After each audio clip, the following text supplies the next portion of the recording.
कहने के देखो ये सब कहाँ जा रहे हैं? बोले बाबा भगवान शिव ने कहा सती ये तुम्हारे पिताजी दक्ष यज्ञ कर रहे हैं, कनखल में हरिद्वार में यज्ञ कर रहे हैं। सती ने कहा दृष्ट्वा तु वाजपेयेन ब्रह्मनिष्ठा विभूयता बृहस्पति सवम नाम समारे क्रतोत्तमम्। अब यज्ञ कर रहे हैं कनखल में, इस बार जो यज्ञ कर रहे हैं बृहस्पति सौ नाम का यज्ञ कर रहे हैं। सती हमको बुलाया नहीं, हम नहीं जाएंगे। सती ने कहा कैसी बात करते हो?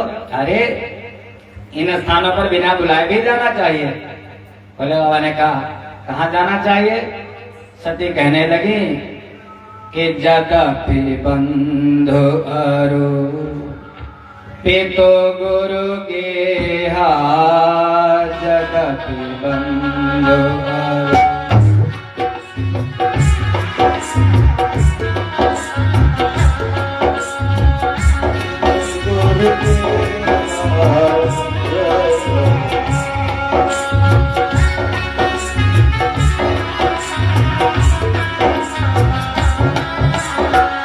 जगति बंधु अरु पितो गुरु गेहा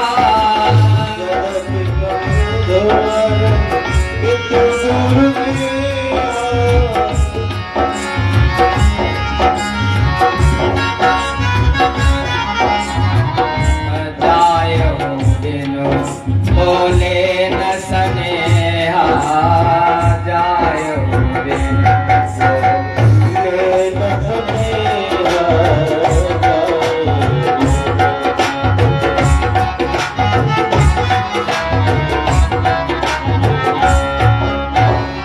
सती कहने लगी ऐसा है पति देवता भाई के घर में, पिता के घर में, गुरु के घर में यदि हो सकता भूल गए हो निमंत्रण देने के लिए, बिना बुलाए भी चला जाना चाहिए। बोले बाबा ने कहा बात बिल्कुल ठीक है तुम्हारी, लेकिन तदपि विरोध मान जहाँ कोई कहाँ गए सती कल्याण नहीं होता है। यदि तुम्हारा विरोधी कोई है, पिता भाई कोई भी, तो वहां पर जाने से कल्याण नहीं है। बार बार भोले बाबा ने समझाया सती को, और पति तो समझाते हैं माताओं को, लेकिन माताएं जो है वो जब माने तब ना। सती ने कहा अब घर के अंदर जाती है, घर से बाहर आती है, फिर अंदर जाती, फिर बाहर आती। जब कोई रोक टोक कर देता मायके जाने के लिए तो माताएं कितनी भी वृद्ध हो जाएं, लेकिन गुस्सा तो आता है। सती मैया को क्रोध आ गया, होंठ लाल हो गए, नेत्र फड़कने लगे, और ऐसा लगा भगवान शिव को कि अभी इनको भस्म कर देंगे। भगवान कुछ नहीं बोले, शांत हो गए। जब ऐसा हो समय तो फिर शांत हो जाना ठीक, भगवान शिव से शिक्षा लेनी चाहिए। भगवान शिव शांत। अब सती ने पूछा नहीं, अपनों से लगाओ। इतनी आसक्ति है मायके से कि बगैर पूछे भोले बाबा से सती जी चल दी। बताओ, और नाम माता है, जगत माता, जगत जननी सती है, उनकी बात है। आजकल की तो बात ही छोड़, बिना पूछे चल दी। और जो पति के बिना पूछे कोई कार्य करता है, भोले बाबा ने समझ लिया अगर इनको रोकूंगा तब भी इनकी मृत्यु है, और अगर जाने दूंगा तब भी इनकी मृत्यु है। कुछ नहीं बोले, जाओ। लेकिन उसी समय भोले बाबा ने कहा नंदी, अरे तीनों लोगों की स्वामिनी जा रही हैं, देख क्या रहे हो? मणिमान प्रबंध सब लोग इनको साथ में लेकर के नंदी जी आ गए। नंदी जी ने माता सती को अपने ऊपर बैठा लिया, और ऊपर बैठा करके सती जी को जो कुछ भी सामान था वो सब सारी सामग्री लेकर के, राज चिन्ह ध्वजा पताका लेकर के, और ताम सारिका दर्पण चरण नाम बुझे सेतात पता भगिनी मिली बहुत मुस्काता, हंस करके बोली। और माँ आखिर माँ होती है, बेटी आ जाए कितना उसको अच्छा लगता है, बेटे से कितना प्रेम होता है। लेकिन कैसा था पिता वो ध्यान देना भैया।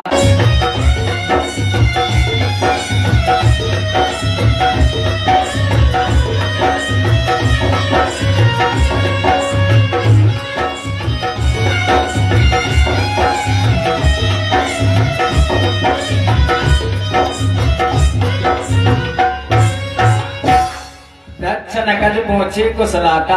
कैसा पिता होगा भैया, पिता बेटी से कितना प्रेम करता है और बेटी पिता किससे कितना प्रेम करती है, बेटा उतना प्रेम नहीं करता है।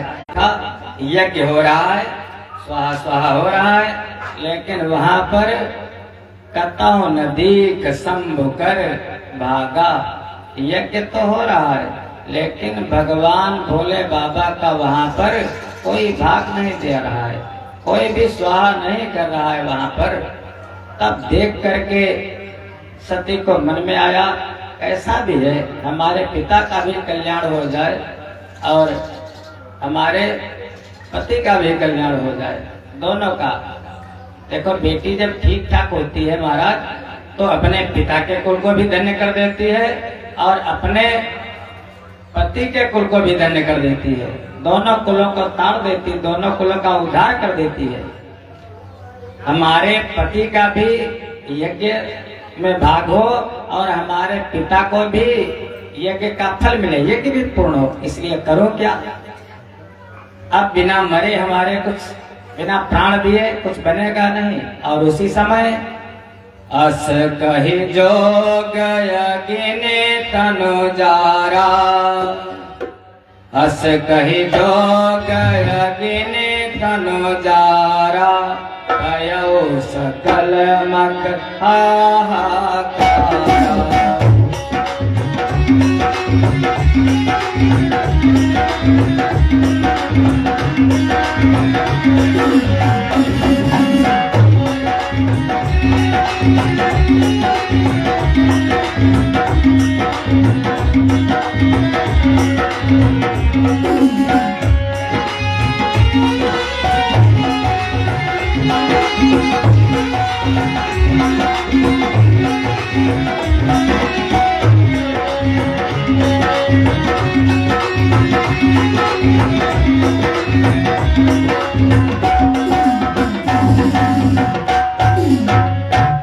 नारद जी का काम इधर से उधर सूचना देना। नारद जी ने खबर कर दी, अरे वो जो तुम्हारी पत्नी है वो यज्ञ कुंड में अपने प्राणों को न्यौछावर कर दिया, जल गई। भोले बाबा को जैसे पता चला, वीरभद्र को प्रकट कर दिया और वीरभद्र को भेज दिया वहां से। बहुत से भगवान के गण चर चर चर चर मरमर मरमर झरझर झरझर करते हुए महाराज यज्ञ कुंड में पहुंच गए और वहीं पर यज्ञ को विध्वंस कर दिया। कैसे? रुजुर यज्ञ पातानि तथैयाग्नीन नाशयन् कुंडे समोतयन केचित् विधुर दैवारि मेखला। क्या किया? रुजुर यज्ञ पात्राणि, जितने यज्ञ के पात्र बर्तन थे उनको सबको तोड़ दिया क्षण मात्र में। और जहाँ पर स्वाहा किया जाता था, घी आहुति डाली जाती थी, उसमें मलमूत्र करने लगे, यज्ञ विध्वंस कर दिया। जब दक्ष को पता चला, वहीं पर भृगु ने जैसे बहुत से देवताओं को प्रकट कर दिया। देवताओं में और भोले बाबा के गणों में युद्ध हुआ। वहाँ पर भगवान नारायण भी पराजित हुए। यज्ञ मृग का रूप बना करके वहां से भागा। इधर वीरभद्र ने दक्ष का जो सर था उसको काट रहे थे, लेकिन कट नहीं रहा था। तब उमेद करके सर को तोड़ करके और उसी में यज्ञ कुंड में ओम नमः शिवाय स्वाहा कर दिया। जब सब कुछ हो गया और उसी समय जो और भी लोग थे भगवान के, उन सब ने भोले बाबा के गण जो थे उन्होंने भृगु ब्रबंध मणिमाणी वीरभद्रा प्रजापति। भृगु की दाढ़ी बड़ी लंबी लंबी थी। जब भगवान को दक्ष गाली दे रहे थे पहले वाली यज्ञ में, तो भृगु जी को बड़ा मजा आ रहा था, अपनी दाढ़ी पर बड़ा हाथ फेर रहे थे, यार बड़ा मजा आ रहा है। महाराज जो प्रबंध नाम के मणिमान है, मणिमान ने तुरंत उनकी दाढ़ी पकड़ करके भृगु की खींच ली, दाढ़ी उखाड़ ली भृगु जी की। वहीं पर वीरभद्र ने प्रजापति दक्ष का एक सर काट करके यज्ञ कुंड में स्वाहा कर दिया। वहीं पर एक पूषा देवता थे। यज्ञ के 4 अंग होते हैं, होता, उद्गाता, ऋत्विज और अर्घ्य। वो जो होता का काम करते थे पूषा देवता, वो हंस रहे थे। तीसरे का जब भोले बाबा को दक्ष गाली दे रहे थे तो हंस रहे थे। दौड़े दौड़े गए चंडीस और ऐसा घूंसा मारा कि उनके 32 बाहर आ गई, 32 दांत बाहर निकल आए। और जो भग देवता थे उन्होंने महाराज उनकी भक्ति आंखें फोड़, भक्त देवता की आंखें फोड़ दी नंदी ने। इसलिए कहा जाता है भगवान की कभी निंदा नहीं सुननी चाहिए। और हम लोग पता है कितने विधर्मी और कितने हमारे देवी देवताओं की निंदा करते रहते हैं। हाँ, और हमारे देवी देवताओं को उल्टा सीधा कहते रहते हैं और हम लोग लगातार सुनते रहते हैं। नहीं सुनना चाहिए। हमारा शास्त्र कहता है और दूसरे विधर्म के देवी देवताओं को न तो घर लाना चाहिए और न जाना चाहिए। जो करता है वो महाराज घोर अपराध पाप करता है। कहते हैं अगर हरि हर निंदा सुने जो काना होय पाप को घात समान। हरि माने नारायण और हर माने भगवान शिव। यदि इनकी कोई निंदा बुराई सुन लेता है तो फिर उसको गोहत्या के बराबर पाप लगता है। बस चले तो काटिए तास जीव जो बसाई श्रवण मोदिनत चलिए पराई। अगर बस चले तो उसकी जीव काट ले, शास्त्र कहता है।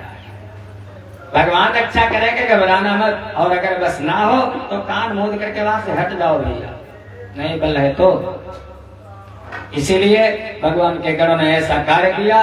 जब सब कुछ हो गया तब भोले बाबा प्रकट हो गए। क्योंकि यज्ञ तो भगवान यज्ञ ही यज्ञो वही विष्णु। यज्ञ तो सफल करवाते हैं, विध्वंस तो करवाते नहीं। भगवान शिव प्रकट हो गए।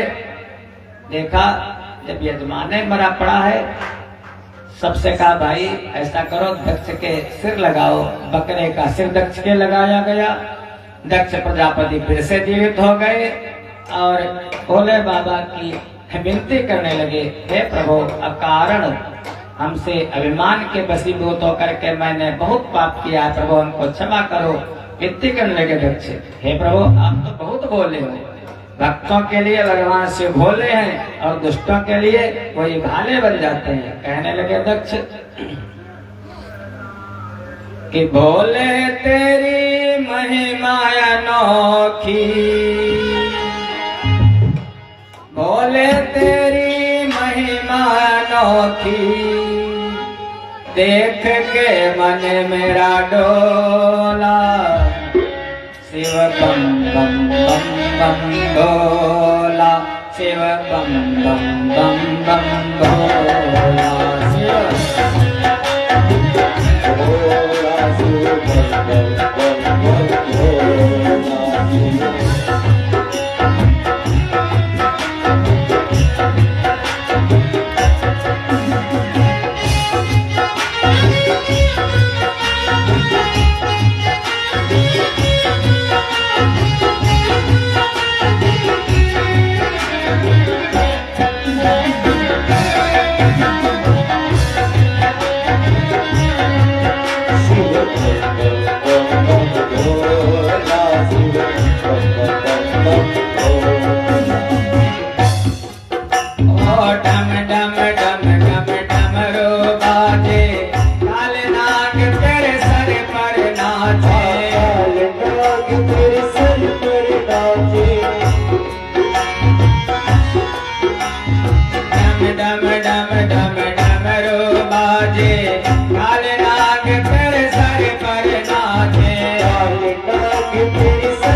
की घटा है ललाट ऊपर चंद्र छटा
तुमको ध्यावे, तेरा भेद समझ नहीं आवे, तेरा भेद समझ नहीं आवे, तेरा भेद समझ नहीं आवे।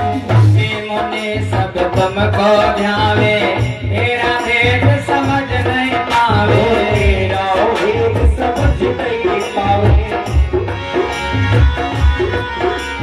अलख निरंजन नाम तिहारो, अलख निरंजन नाम तिहारो, सकल भूतों का टोला शिव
दया करो तीनों के दाता, तुम्हें पिता हो तुम्हें हो माता, पिता हो तुम्ही उदाता, तुम्ही पिता हो तुम्ही उदाता। दया करो तीनों के दाता, तुम्हें पिता हो तुम्हें हो माता, तुम्ही पिता हो तुम्ही उदाता।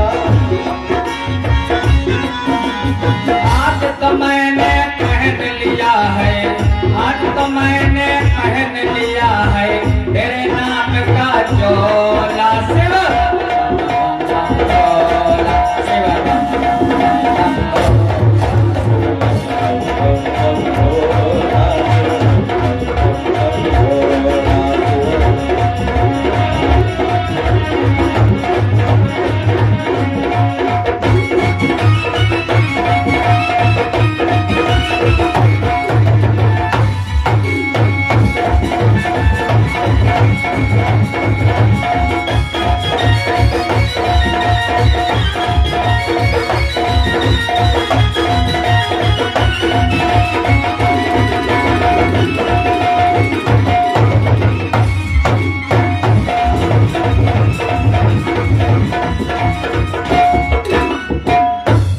प्रेम से बोलो शंकर भगवान की जय हो।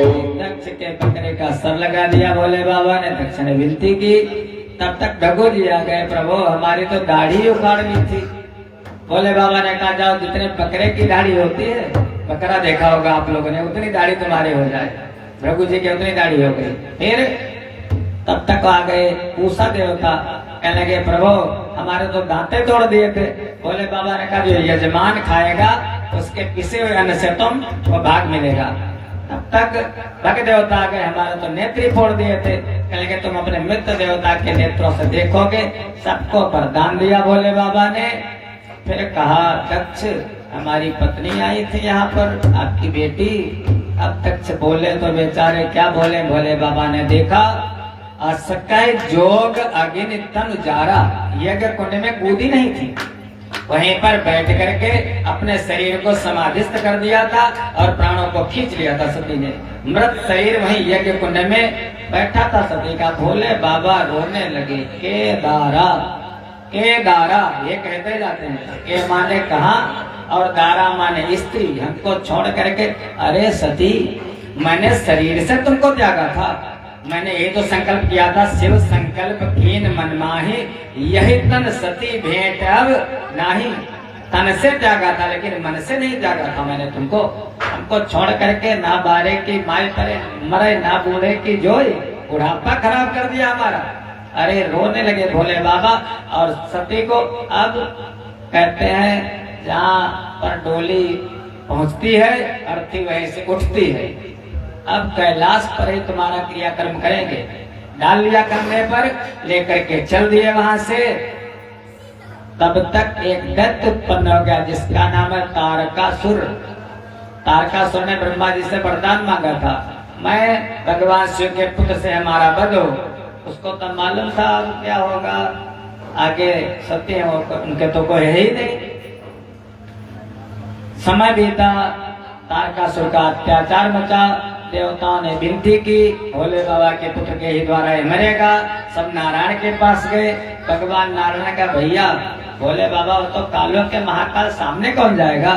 देवताओं ने कहा कोई उपाय करो।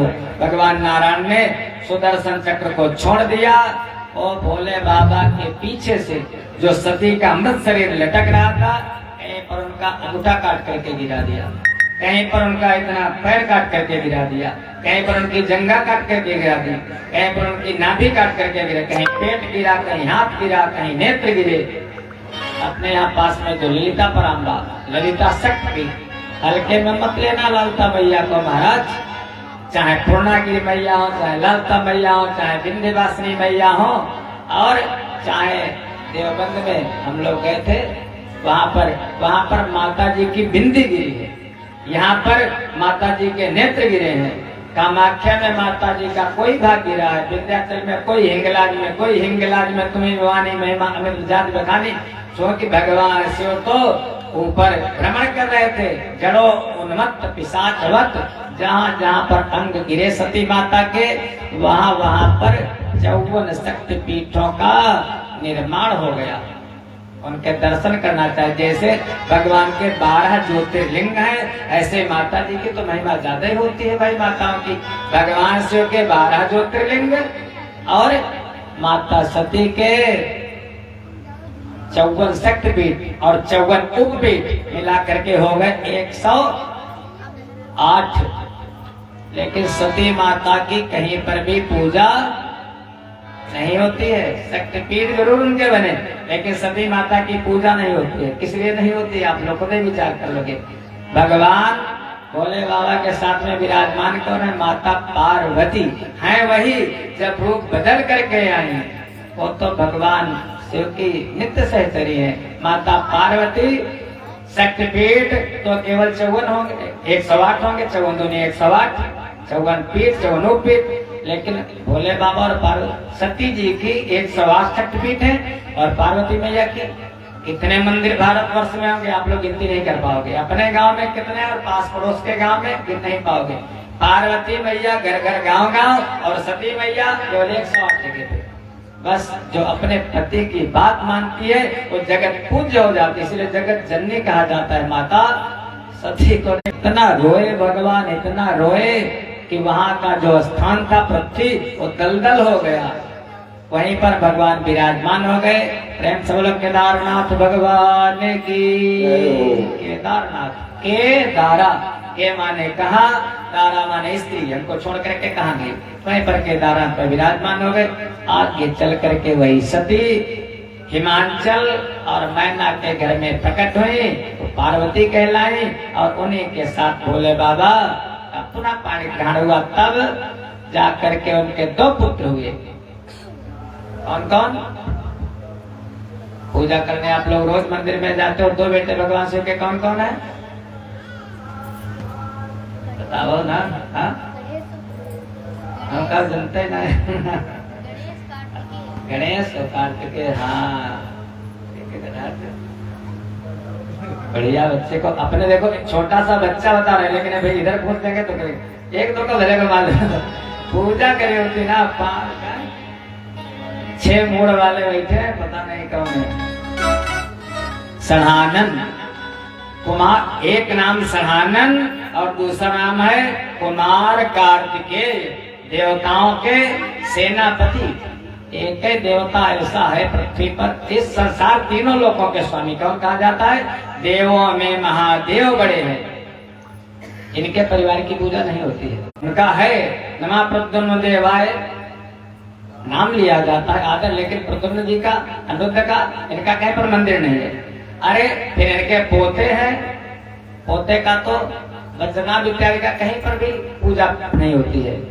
और भगवान शिव ऐसे न तो राम के, न तो श्याम के, न तो किसी देवता के, लेकिन भगवान शिव की ऐसी महिमा है कि उनकी भी पूजा, उनकी पत्नी की भी पूजा, उनके दोनों बेटों की भी पूजा, और उनके बहुओं की भी पूजा, और उनके पोतों की भी पूजा। कितने महान भगवान। और उनका परिवार कैसा है? भोले बाबा के 5 सर हैं, पंचानन आप। भोले बाबा के 5 सर, पंचानन आप। ब्रह्मा जी को पिता मान लेते हैं, इसलिए चतुरानन बाप। ब्रह्मा जी के 4 सर, चतुरानन बाप, पंचानन आप, षडानन पूत। बेटा, बेटे के 6 सिर। बेटा अगर पिता से कुछ आगे हो तब तो बात है। अगर भोले बाबा के 5 तो षडानन के 6, षडानन पूत। और चेला बनाओ तो कैसा बनाओ चेला? साधारण चेला नहीं। जब चलता था, चलत दशानन डोलत अवनी, दशानन चेला। चतुरानन बाप, पंचानन आप, षडानन पूत, दशानन चेला। ऐसा चेला 10 मूड वाला चेला है भोले बाबा का। फिर यस्यांकेत विभाति भूधर सुता देवा पगा मस्तके, बाले बाले विदुर गले जगरलम, यस्य रस व्याल राट। यस्यांकेत विभाति भूधर सुता, इनकी गोद में विराजमान है माता पार्वती। चित्र में देखना भोले बाबा के, बहुत सुंदर गोद में बैठी रहती है, मांग में।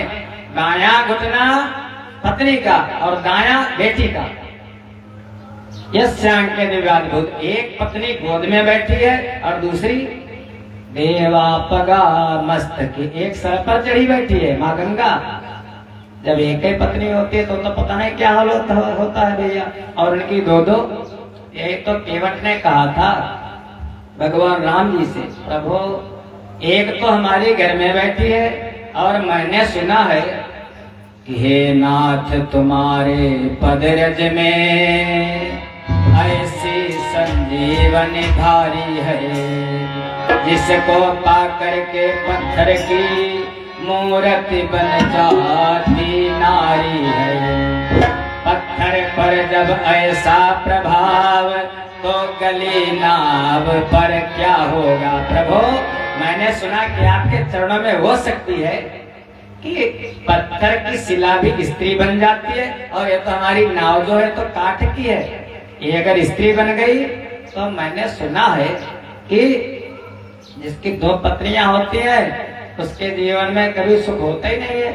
मैं तो औरों से कहता था करना कोई 2 नारी ना, जिसके घर होती 2 पत्नी, बाकी रहती कुछ पारी ना।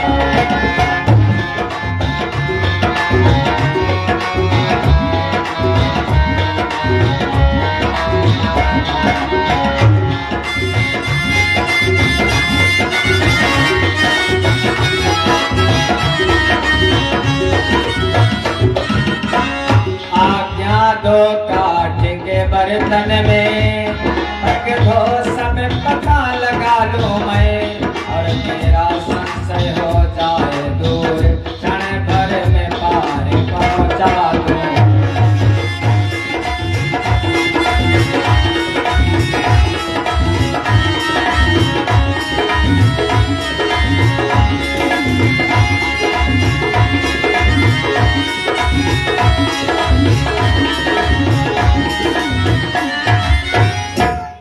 इसलिए प्रभु भोले बाबा के 2 पत्नियां, लेकिन फिर भी भोले बाबा की समाधि निरंतर लगी रहती है। यस्यांकेत विभाति भूधर सुता देवा पगा मस्तके।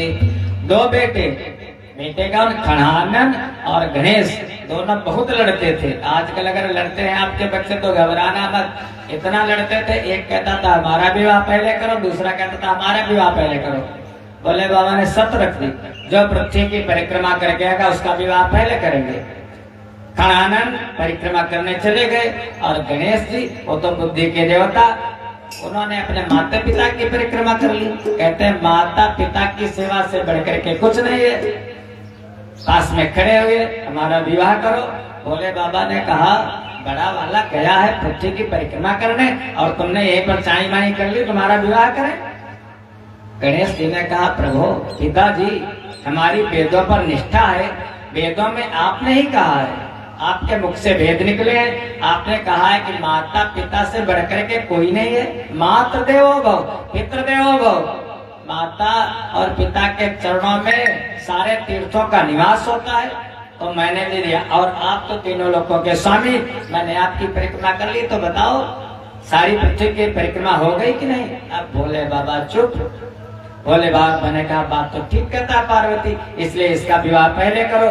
गणेश जी का विवाह कर दिया, 2 बेटे भी हो गए, एक का नाम विवाह भी, 2 कहने लगे तुम एक विवाह के लिए कहते थे, हम 2 विवाह कर देते हैं, 2 विवाह कर दिए। महाराज एक का नाम है सिद्धि और दूसरे का नाम बुद्धि। किसको नहीं चाहे सिद्धि, किसको नहीं चाहे बुद्धि। 2 बेटे भी हो गए, सिद्धि का हो गया क्षेम और बुद्धि, सिद्धि का हो गया लाभ और बुद्धि का हो गया क्षेम। तो अब तब आए सनातन घूम करके पिताजी परिक्रमा कर, पता चला परिक्रमा करके आए और 2 छोटे छोटे वो खेल रहे हैं क्षेम लाभ। कहने लगे कौन है? गणेश जी ने सिखा दिया था, ताऊ जी आ रहे हैं। उन्होंने कहा अच्छा, मतलब विवाह भी हो गया, पोते भी हो गए, अब जाओ, मैं पिताजी तुम्हारे घर में पैर नहीं रखूंगा, वहीं से और आज से संकल्प लेता हूँ मैं विवाह भी नहीं करूंगा। इसीलिए नाम हो गया। प्रेम से बोलो कुमार कार्तिकेय भगवान की, आजीवन कुंवारा रहूंगा। वहीं से भाग गए और जाकर के क्रौंच पर्वत पर अपना घर बना लिया, वहीं पर रहने लगे। माताओं का कुछ ज्यादा ही होता है प्रेम बेटों से, तो पार्वती मैया ने कहा चलो, बहुत दिन बीत गए हैं, 10 साल, चलो चलते हैं और अपने बड़े वाले बेटे को भी दिखाते हैं। बोले बाबा ने कहा वो मानेगा नहीं, दर्शन नहीं देगा। पार्वती ने कहा चलो, तो हट किया। पार्वती मैया भोले बाबा दोनों गए। खनान के घरों ने बता दिया, तो आए हैं भोले बाबा और तुम्हारी माता जी आ रही हैं। खनानन वहां से भी आगे और चले गए, क्रोध पर्वत की शिखर पर बिल्कुल चले गए और वहीं पर कहने लगे जाओ जाकर के खबर कर देना कि दोनों से 15 दिन तक एक रहेगा, 15 दिन तक दूसरा रहेगा, 15 दिन तक पिताजी, 15 दिन तक माताजी। कृष्ण पक्ष में पूर्णिमा से लगा करके अमावस्या तक पिताजी और अमावस्या से लगा करके पूर्णिमा तक माताजी, क्योंकि जब दोनों एक जगह मिल जाएंगे यहाँ पर फिर कोई चाल चलेंगे साथ में नहीं। तो भोले बाबा ने कहा ऐसा है पार्वती, बार बार कहाँ आएंगे और तुम हट करोगी, चलो चलो, तो यहीं पर एक घर बना लेते हैं। भोले बाबा ने वहीं पर घर बना लिया, एक ज्योतिर्लिंग का निर्माण वहीं पर हुआ। सौराष्ट्रे सोमनाथम चा श्रीशैले मल्लिकार्जुनम, श्रीशैल पर्वत पर मल्लिकार्जुन के रूप में भगवान शिव विराजमान हो गए। 15 दिन तक भगवान शिव रहते हैं बेटे के पास, और जब वो आ जाते हैं नीचे तब माता पार्वती रहती है। ऐसे भी बेटे तो खड़ानन और गणेश 2 पुत्र हैं। भगवान की भी शिव की पूजा होती है, पार्वती मैया की भी पूजा होती है, गणेश भगवान की तो सबसे पहले पूजा होती है। खड़ानन देवताओं के सेनापति, उनकी भी पूजा होती है। सिद्धि और बुद्धि, उनकी भी दीपावली के दिन आप लोग कितनी पूजा करते हो। और उनके बेटे शुभ और लाभ, क्षेम कह लो चाहे शुभ कह लो, क्षेम और लाभ और नहीं चाहता। इसलिए भगवान शिव का परिवार कितना सुंदर है, जहाँ पर विराजमान होते हैं सब कुछ हो जाता है वहाँ पर। इसलिए भोले बाबा के चरणों में बारंबार नमन। आगे चल करके सुखदेव जी बोले, हे राजन, ब्रह्मा जी ने सृष्टि की। ब्रह्मा जी का एक पुत्र था जिसका नाम था अधर्म। धर्म भी ब्रह्मा जी से प्रकट हुआ और अधर्म भी। अधर्म ब्रह्मा जी का पुत्र है, ब्रह्मा जी की पीठ से उत्पन्न हुआ। अधर्म की पत्नी का नाम है मृषा, जो आप लोग झूठ बोलते हो, मृषा मिथ्या। अधर्म की पत्नी, और जहाँ पर अधर्म होता है वहीं पर झूठ झूठ सब होता है। अधर्म की पत्नी का नाम मृषा। मृषा का पुत्र दंभ और माया रूपी कन्या, इन दोनों को एक है जिसका नाम निरत, निरत ले गया और इनके निरत के कोई संतान नहीं थी। दंभ और माया से लोभ उत्पन्न हुआ और लोभ से निकृत, निकृत माने सठता, कहते बहुत सठ है, उससे सठ उत्पन्न हुआ और सठता से क्रोध और क्रोध से हिंसा। जब क्रोध आता है तभी कोई हत्या हिंसा करता है, क्रोध से हिंसा और हिंसा से कलि। जहाँ पर हिंसा होती है, क्रोध होता है, वहीं पर कलह होती है, कलि, कलह उत्पन्न हुई और उसी कलह की बहन, उसका नाम दुरुक्ति। जहाँ पर कलह होती है वहीं पर दुरुक्ति भी आ जाती है। दुरुक्ति माने गाली। ये सब अधर्म का परिवार है। अब डिपेंड आप पर करता है, चाहे धर्म को बिठाओ अपने घर में। अगर धर्म को बिठाओगे तो मैंने बताया था धर्म की 13 पत्नियां वो आएंगी, और अगर धर्म को बिठाओगे तो धर्म की ये, अधर्म का ये परिवार आएगा। भैया आप पर डिपेंड करता है। प्रेम से बोलो शंकर भगवान की। आगे चल करके जो मनु महाराज हैं, इनकी 3 बेटियां थीं। आपूति का विवाह किया था रुचि के साथ, प्रसूति का विवाह किया था दक्ष के साथ, देवहूति का विवाह किया था कर्दम जी के साथ, और 2 पुत्र हैं। बड़े वाले का नाम उत्तानपाद, छोटे वाले का नाम प्रियव्रत। परिचित ने कहा प्रभु उन्हीं की कथा सुनाओ। कहने लगे जो उत्तानपाद है, उत्तानपाद का बेटा है जिसका नाम है ध्रुव। हे राजन, प्रियव्रत उत्तानपाद शतरूपापते सुतो वासुदेवस्य कलयाम रक्षायाम जगत स्थितो। उत्तानपाद की 2 रानियां हैं, एक का नाम है सुनीति और दूसरी का नाम है सुरुचि। सुनीति माने, अभी तो रानियों की बात होती जिसकी 2 पत्नियां होती है महाराज, उसको बहुत कष्ट मिलता है। सुनीति माने जो अच्छा मार्ग, जो अच्छी बात बताए, जो अच्छा रास्ता हो। और सुरुचि माने हम तो मनमानी करेंगे, हम वेद के बताए मार्ग पर नहीं चलेंगे, अपने मन की करेंगे। तो सुनीति से जो उत्पन्न होता है, जो अच्छे मार्ग पर चलता है, जो अच्छा मार्ग बताती है, जो उससे उत्पन्न होता है वो ध्रुव होता है। ध्रुव माने अटल हो जाता है। और सूरज जो अपनी मनमर्जी से करता है वो ज्यादा दिनों तक जीवित नहीं रहता। उसका किया हुआ कोई भी कार्य उत्तम ज्यादा दिनों तक जीवित नहीं रहता। सूरज का पुत्र मारा गया था इच्छों के द्वारा।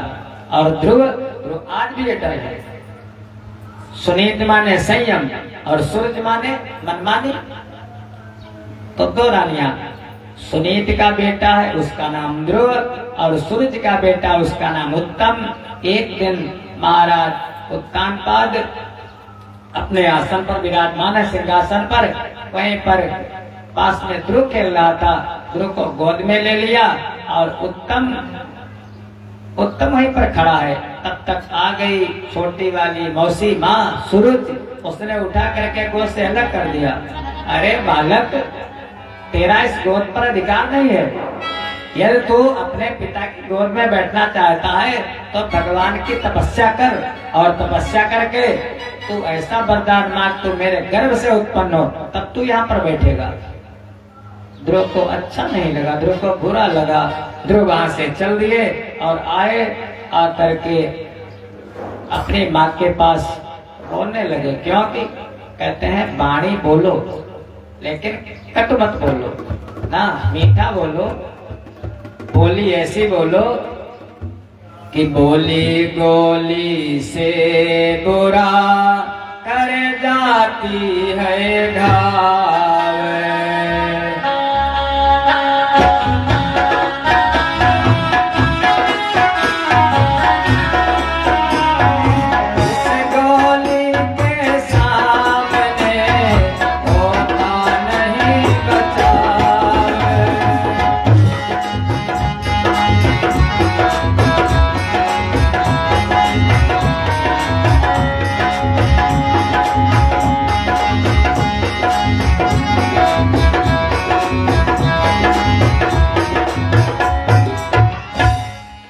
गोली से बुरा कर जाती है घाव।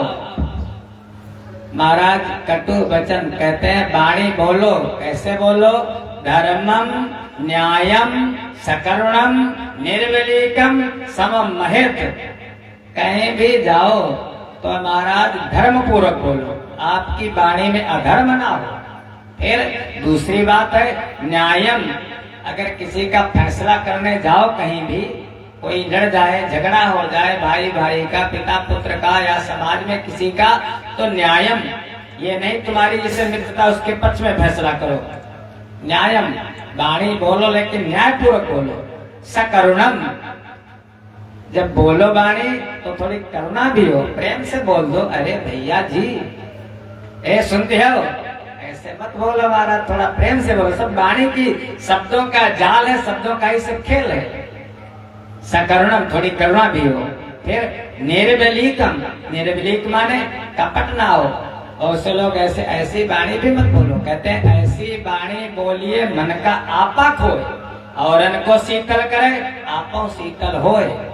लेकिन ऐसी निर्बलीक, ऐसा मीठा कोई कोई बोलता है, ऊपर से तो बड़ा मीठा बोलता है महाराज, वाणी में बड़ा रस है बड़ा, लेकिन अंदर से वो लोग कैसे होते हैं, तो कहा है गोस्वामी जी ने, हे मुख मलिन तन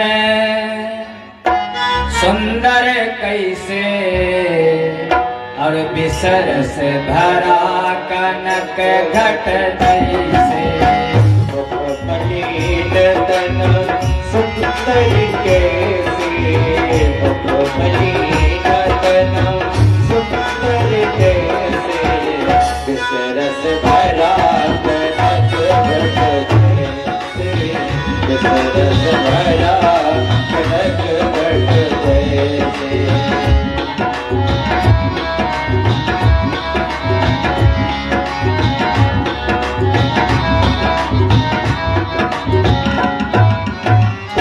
दो प्रकार के मनुष्य मिलेंगे, पुरुष भी स्त्रियां भी। कौन? एक मिलेंगे आपको बेर के जैसे, बेर के जैसे, जैसे बेर, और एक मिलेंगे बादाम के जैसे। बेर ऊपर से बहुत कोमल होता है, लेकिन अंदर उसकी गुठली बड़ी कठोर होती है, चिकनी भी नहीं, खुरदरी भी होती है। और एक बादाम ऊपर से तो बहुत कठोर होता है, थोड़ी से तोड़ा जाता है, पत्थर से तोड़ा जाता है, लेकिन अंदर वो पुष्टिकर भी होता है, स्वादिष्ट भी होता है, कोमल भी होता है। तो एक तो आदमी ऐसे होंगे जो ऊपर से महाराज बहुत मक्खन लगाएंगे, अरे क्या बात है, वो बेर के जैसे ऊपर से बड़े नरम है, लेकिन अंदर बहुत दिल काला है महाराज। अरे यही तो ऐसा ही सब हाँ, वो ऐसे होंगे, बस समझ लो आप लोग। और दूसरे ऊपर से तो ना, ऊपर से कठोर होंगे, ऊपर से थोड़ा कड़ा बोलेंगे, लेकिन अंदर से बादाम के जैसे बड़े कोमल होंगे। हम लोग कहते हैं थोड़ा बड़ा बढ़िया है, लेकिन दिल का गंदा नहीं, दिल का साफ है। जो शकुनी था, महाभारत देखी होगी आप लोगों ने, पढ़ लेना, देख लेना। शकुनी बहुत मीठा बोलता था, हस्तिनापुर का पूरा बंटाधार चौपट कर दिया। माहिल मामा बड़ा मीठा बोलता था, लेकिन चौपट कर दिया। जो मीठा बोलता है महाराज, उसको देख, उसे सावधान भी रहना। इसलिए वाणी के 4 दोष हैं, धर्मम, न्यायम, सकरुणम, निर्वलीकम, सम्महित। ऐसी वाणी बोलो। गुरु को सौतेली माँ के बच्चन लग गए, सुनीत के पास आए। माँ ही बेटे को संस्कार देती है। माँ अगर चाहे तो अपने बेटे को महाराज भक्त ध्रुव बना दे, प्रहलाद बना दे, और चाहे तो रावण बना दे, कुंभकर्ण बना दे, सुल्ताना डाकू बना दे। हाँ, यही तो कहा था, सुल्ताना डाकू को फांसी दी गई। तो उसने कहा क्या बताऊं, अगर हमारी माँ, मैं अंडे चुरा करके लाया था, अगर वाहवाही न हमारी की होती हमारी माँ ने, तो आज फांसी का फंदा हमको नहीं मिला होता। भैया कुछ ले आए चोरी करके, मैया खुश, तो समझो आपने अपने बेटे का भविष्य बर्बाद कर दिया। माता पिता ही अपने बेटे को शैतान बना देते हैं, और माता पिता ही अपने बेटे को भगवान बना देते हैं। बस जैसा संस्कार सुनीत जो अच्छा मार्ग बताए, उसने कहा अरे बेटा तुम पिता ने तो, पिता कौन तुम्हारा? अरे देह का पिता। अरे तुम परम पिता की गोद में क्यों नहीं चले जाते हो? वो पिता के पिता नहीं, त्रैलोक पिता कहलाते हैं। किस में? तुमने कहा भैया कहाँ मिलेंगे? अब थोड़ा कुछ गलती हो गई, चूक हो गई। माँ ने कहा बेटा वो तो वन में मिलेंगे। यदि कुछ बनना है तो बन जाओ, बन को जाना पड़ेगा। वैसे तो भगवान हर जगह पे विराजमान है। ईश्वरा सर्वभूतानां हृदय से अर्जुन तिष्ठति। उसने जैसे कहा, ध्रुव ने कहा फिर ठीक है। ध्रुव चल दिए। जब चल दिए, सारा वैभव, सारा सुख जो कुछ था सब ठुकरा दिया। भाई आगे तो उन्हीं का होना था, चल दिए। बहुत रोकने का प्रयत्न किया नगर वालों ने, पिताजी ने, लेकिन रुके नहीं ध्रुव। जब जंगल में जा रहे थे तो देवर्षि नारद से भेंट हुई। नारद जी ने सोचा ये क्षत्रिय का बालक है, इसको सौतेली माँ के बच्चन लग गए हैं, हो सके तो इसको वापस कर दूं, लेकिन देख लूं इसकी क्वालिटी क्या है, क्या भगवान को पाने की हैसियत है या नहीं है। गए, जाकर के ध्रुव से कहा अगर आगे जाओगे भैया तो जंगल में कोई भेड़, कोई रीछ, कोई शेर मिल जाएगा, तुम्हारा आहार कर लेगा, आगे मत जाना। उन्होंने कहा ना कुछ भी हो जाए, मैं बिना भगवान को प्राप्त के घर वापस नहीं जाऊंगा। नारद ने कहा एक बात बताओ ध्रुव, क्या तुमने गुरु किया है? तुमने कहा गुरु तो नहीं किया है। नारद जी कहने लगे फिर बिना गुरु के गुरु बिन होए कि ज्ञान, बिना गुरु के तो ज्ञान हो नहीं सकता। ध्रुव बहुत बुद्धिमान बालक था। उन्होंने कहा प्रभु फिर मैंने तो आपको ही गुरु कर लिया, मैं आपको हृदय से गुरु मान रहा हूँ। और चरणों में गिर गए। कहने लगे ध्रुव कि मेरा कोई न सहारा बिन तेरे, मेरा कोई न सहारा बिन तेरे, गुरुदेव समरिया मेरा कोई ना सहारा बिन तेरे, गुरुदेव शरणरिया मेरे। मेरा कोई ना सहारा बिन तेरे, गुरुदेव शरणरिया मेरे। गुरुदेव समरिया गुरुदेव शरणरिया मेरे। गुरुदेव समरिया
ध्रुव ने विनती की, देवर्षि नारद प्रसन्न हो गए, शिष्य स्वीकार कर लिया।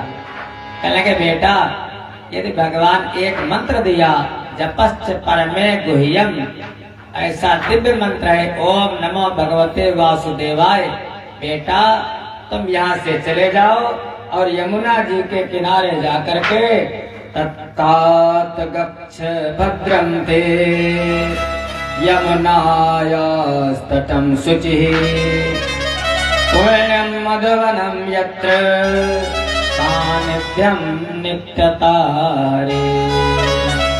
यमुना जी के किनारे मधुवन में जाकर के तप करो, क्योंकि वहाँ पर भगवान निरंतर निवास करते हैं।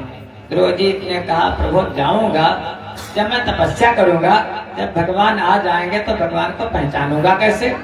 मान लिया अभी आपके सामने भगवान आ जाए, 24 हमारे बुजुर्ग लोग कहते थे कि 24 घंटे में भगवान एक बार दर्शन जरूर देते हैं, तो पहचानोगे कैसे भाई? गोस्वामी तुलसी बाबा बार बार कई बार भगवान ने दर्शन दिया लेकिन पहचान नहीं सके, तो कृपा जब हनुमान जी ने की, तुलसीदास चंदन घिसत तिलक देत रघुवीर, हनुमान जी ने जब इशारा किया तब वो समझ पाए, बिना गुरु के कोई भगवान को पहचान नहीं सकता है।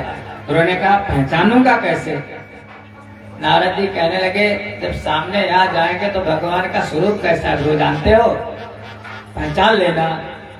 प्रसाद विमुखम सस्वत प्रसन्न वदने क्षणम सुनासं शुभ्रवं चारु कपोलम सुर सुंदरम।